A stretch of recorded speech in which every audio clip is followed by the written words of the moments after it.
What's going on, everybody? Welcome back to another Lions video. Now, we talked over the past couple of days about the first two selections in the Detroit Lions 2021 draft class, and today we are going to be going over their third selection of the draft with the 72nd overall pick in the 2021 NFL draft. The Detroit Lions decided to readdress the defensive line for the second time in the class, as they decided and they elected to pick up North Carolina State defensive tackle Alim McNeill. Now, in today's video, we are going to be talking about Alim McNeill, what he brings to the Lions, what his strengths are, what his weaknesses are, where he ranked in the draft class among his peers, along with everything else you will need to know about the newest defensive tackle for the Lions. However, before we do get into it and before we start talking about Alim McNeill, if you're new to the channel and you're enjoying the content, please consider liking the videos and subscribing to the channel. It takes just 2 seconds out of you to do so. It's quick, free, and easy, and you'd be helping the channel a lot more than you could possibly know. So if you could do that, take those 2 seconds to like and subscribe. I'd be greatly appreciative for it. But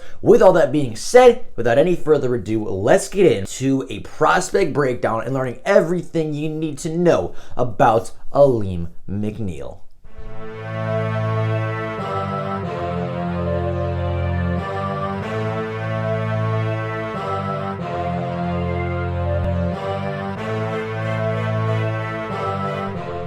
Now, as I said, with the 72nd selection in the 2021 NFL Draft, the Detroit Lions decided to readdress the defensive line. They went defensive line, they went defensive tackle with their 41st overall selection, the first pick in the second round, and with their first pick in the third round, they decided to go back to the trenches and pick up another very, very high upside defensive lineman. Now, some people actually do have Alim McNeill as the #1 nose tackle in this class, and after watching him, I think there's a very, very good argument to be made that that is the case. McNeill stands at 6'2", 317 pounds with 32-inch arms, almost 33-inch arms. Now, McNeill was a 3-year member of North Carolina State. He played 32 games for them, totaled 77 total tackles, 17 and a half tackles for loss, 10 sacks, an interception, which he did take back to the end zone for a pick 6, along with 5 passes defended, 2 forced fumbles, and a fumble recovery. Now,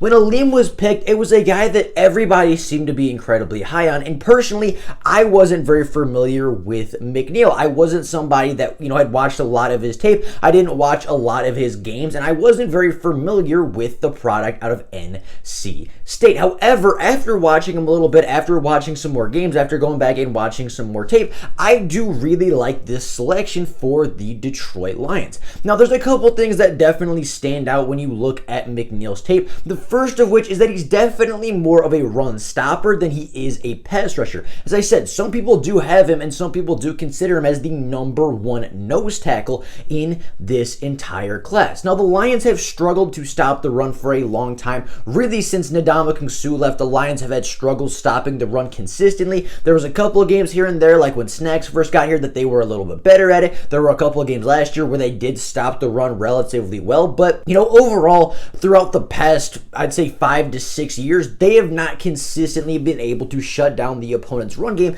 and that has led to a lot of the Detroit Lions problems. Of course, if a team can run on you consistently, they can drain the clock, they can then run play action. It opens up everything else. It opens up everything else for the opponent's offense, and if you can't stop the run in the NFL, you are not going to be a very successful football team. With that being said, watching Alim McNeill, there was a couple things that particularly stuck out to me. The first thing, very similarly to our second round pick in Levi Onwuzurike, Alim McNeill was double teamed a lot at NC State. Very similarly to Washington's system, Alim was that guy that was directly across from the center, and a lot of the times did get double teamed by both the center and either the left or the right guard. So he was double teamed a lot, which is some of the reason that he didn't have incredible production, and is one of the reasons that if you look at his stats, especially being a defensive tackle, like looking looking at his stats, you're not going to say, wow, that guy jumps off the screen, that guy pops off the screen. And I would say he pops off the screen and has even less flash plays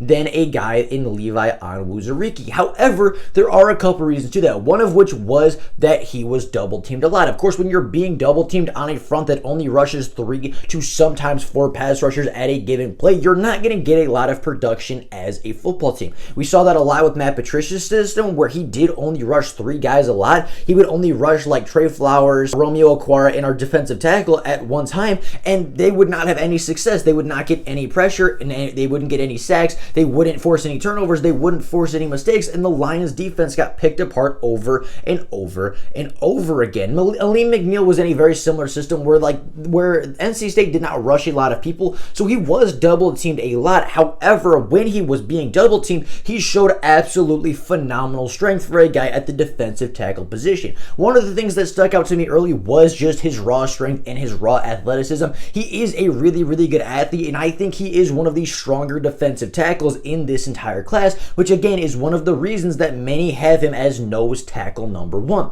There was a play in particular against Liberty where he was being pushed, he was being blocked against on a run play against both the center and I believe the right guard. It was either the left or the right guard. Regardless, he was being double teamed, and 2 different players, 2 different offensive linemen were pushing against him, trying to move him out of the way for the running play. And with one move, he threw the center to the ground and then just took on the other guy, pretty easily. And although we had 2 offensive linemen trying to force him back, he did not move an inch. He didn't even take a single step back, really plugged the hole, and the running back came right to him, and he got a tackle for no gain. Like, that play in particular stuck out, and that just shows you exactly how strong Alim McNeill is, and shows you the exact kind of plays we can expect from the run-stopping specialist out of NC State. Now, when you look at his pass rushing ability, because as I said, he is more of a run stopper, however, he did have a little bit of sack production. He did have 10 sacks in 3 seasons, which, isn't phenomenal production, but for a defensive tackle and a guy that's primarily a run stopper in the ACC,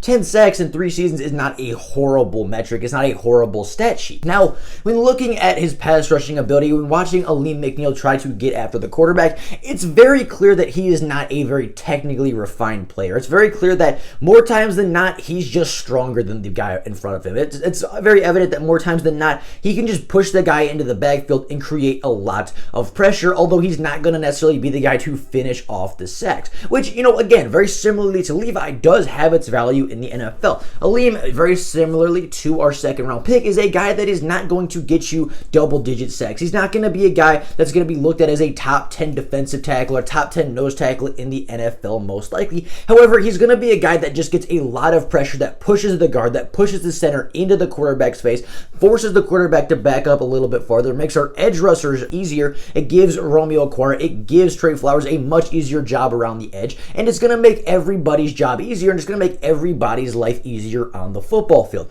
Alim is a guy that, he is not going to get you production, but like I said, he is so incredibly strong that he's just always been stronger than the guy across from him. So although he doesn't really have a lot of moves, although he doesn't have like a swim move and a swipe move and a counter and a spin necessarily, he's not going to string together 2 or 3 moves on a given play to just completely blow past a center or past a guard. But what he is going to do is he's just going to bull rush the guy. He's going to bull rush the center right into the quarterback's lap, and that is going to lead to a lot of pressure and a lot of errors by a bunch of quarterbacks, again, making everybody's life easier, making everybody's job easier, and leading to more turnovers, more production, and in turn, a better NFL defense. Now, in the NFL, I expect Alim McNeill to play a very Vita Vea-esque role. I don't think he's going to be quite the level of Vita Vea. However, I think the role is going to be very similar. With the Buccaneers, from what I've seen, Vita Vea is really a guy that just sits there and he eats up blocks. He eats up double teams and makes everybody else better. He's a guy that helps everybody on the field at the same time while doing the dirty work, while doing some of the grindy, the non-flashy stuff that's not going to get you noticed, but he does all of that so that the pass rushers, so that Devin White, Levante David, Shaq Barrett, Ndamukong Suh, Jason Pierre-Paul, he does the dirty work so that those guys can clean up, so that those guys can go and get the flashy stats, and so that the Buccaneers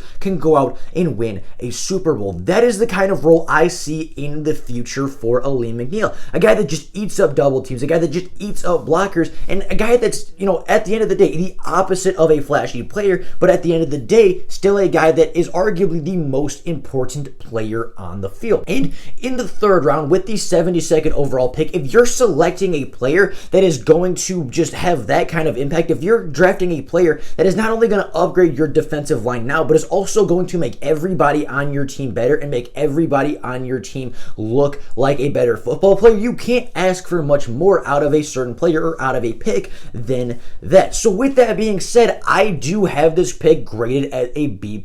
I think he's a good player. I think it was good value. He shows phenomenal effort. That's one thing I did not mention yet. His effort, his motor is one of the highest, I think, among defensive linemen in this class, and there's really not a whole lot of bad to go along with Alim McNeill. Now, the only reason that I have it at a B+ is because, like I said the other day, personally, I thought Davion Nixon was a better player. Now, both of these guys have one-ups on each other in different areas. I think Davion Nixon is a little bit more talented. I think he's a little bit better of a pass rusher. However, I think Alim McNeill is a little bit stronger. I think he's a little bit better of a run stopper, and I do think Alim McNeill's motor is significantly higher than Davion Nixon. Not to say that Davion doesn't play hard, not to say that he's not going to be a great player, and I'm not going to say that one is going to be better than the other in their career, but I do think that Alim McNeill does have a couple one-ups on Davion Nixon, just as Davion Nixon has a few one-ups on Alim McNeill. So personally, I would have gone with Davion Nixon, the defensive player of the year for the Big Ten, but there's nothing wrong with this pick.